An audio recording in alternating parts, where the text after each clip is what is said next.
এই মুহূর্তের breaking news, এশারে গ্রহণযোগ্য 6 ধরনের রক্তের সম্পর্ক পরিষ্কার জানিয়ে দিল ইলেকশন কমিশন। 2002 সালে তালিকায় নাম না থাকলে গ্রহণযোগ্য 6 সম্পর্ক। 6 সম্পর্কের কোনো একজনের নাম থাকলেই হবে। 6 সম্পর্কের কোনো একজনের নাম থাকলেই হবে। মা, বাবা, ঠাকুমা, ঠাকুরদা, দাদু এবং দিদা। এই 6 সম্পর্কের বাইরে আপনি কোনো রকমের সম্পর্কের নাম দিতে পারবেন না। এই 6 সম্পর্কের নামই গৃহীত হবে, পরিষ্কার জানিয়ে দিল নির্বাচন কমিশন। এই 6 সম্পর্কের নামই ফর্মে গৃহীত হবে। এর বাইরে কোনো সম্পর্ক গ্রহণযোগ্য নয়। এশারে গ্রহণযোগ্য 6 ধরনের রক্ত সম্পর্ক, আবার বলে রাখছি, 2002 সালে তালিকায় নাম না থাকলে গ্রহণযোগ্য 6 সম্পর্ক। যদি আপনার নাম 2002 সালের ভোটার লিস্টের তালিকায় নাম না থাকে, তাহলে এই 6 সম্পর্ক মধ্যে যে কোনো একটা থাকলেই হবে, অর্থাৎ মা, বাবা, ঠাকুমা, ঠাকুরদা, দাদু এবং দিদা। এই 6 সম্পর্কের নামই শুধুমাত্র গৃহীত হবে ফর্মে, অন্য কোনো নাম গৃহীত হবে না।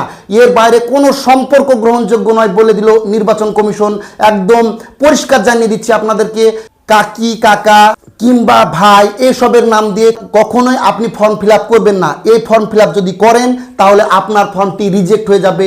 এশার 2026-এ নতুন ভোটার তালিকা থেকে আপনার ফর্মটি বাতিল করে দেওয়া হবে। আশা করি ব্যাপারটা বুঝতে পেরেছেন। ধন্যবাদ, সবাই ভালো থাকবেন।